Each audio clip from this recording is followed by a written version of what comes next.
লর্ডসের ময়দান থেকে দেশের দাদা হয়ে ওঠা লড়াইটা কিন্তু সহজ ছিল না।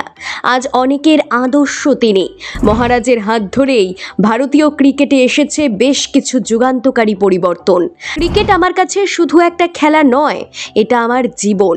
এই জীবনকে আঁকড়েই এখনো এগিয়ে চলেছেন তিনি। লর্ডসের ময়দান কাঁপানো সেদিনের সেই সৌরভ গাঙ্গুলি আবারও সিএবির সভাপতি হলেন। বিশ্বাস রাখো নিজের ওপর, কঠিন সময়েও মাথা উঁচু করে দাঁড়াও।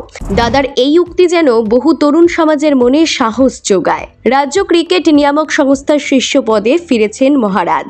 দ্বিতীয়বার সিএবির সভাপতি হওয়ার পথে আরও এক ধাপ এগোলেন সৌরভ গঙ্গোপাধ্যায়। তার বিরুদ্ধে কেউ প্রার্থী হননি, ফলে বিনা প্রতিদ্বন্দ্বিতায় রাজ্য ক্রিকেট নিয়ামক সংস্থার শীর্ষ পদে ফিরেছেন সৌরভ গঙ্গোপাধ্যায়। দাদা স্নেহাশিস গঙ্গোপাধ্যায়ের মেয়াদ শেষ হওয়ার পর সৌরভ আবার শীর্ষ পদে এলেন। 1972 সালের 8ই জুলাই বেহালায় জন্ম। 1996 সালে লর্ডসে ইংল্যান্ডের বিরুদ্ধে অভিষেক। টেস্টেই সেঞ্চুরি করে ক্রিকেট বিশ্বের সাড়া ফেলে দেন সৌরভ গঙ্গোপাধ্যায়। তার নেতৃত্বে ভারতীয় দল 2000-এর দশকে টেস্ট এবং ওয়ানডে উভয় ফরম্যাটেই উল্লেখযোগ্য সাফল্য পায়। ক্রিকেট বিশ্বকাপের ফাইনালে পৌঁছায় তার নেতৃত্বে ভারত 2003 সালে। এছাড়াও আজকের মহারাজের নেতৃত্বেই ভারত 2000 সালের আইসিসি নকআউট ট্রফি, বর্তমানে যেটা চ্যাম্পিয়ন্স ট্রফি, জেতে, যা ছিল আইসিসির কোনো টুর্নামেন্ট ভারতের প্রথম বড় জয়। বিদেশের মাটিতে টেস্ট জেতার ক্ষেত্রে তিনি ভারতকে নতুন আত্মবিশ্বাস জুগিয়েছিলেন।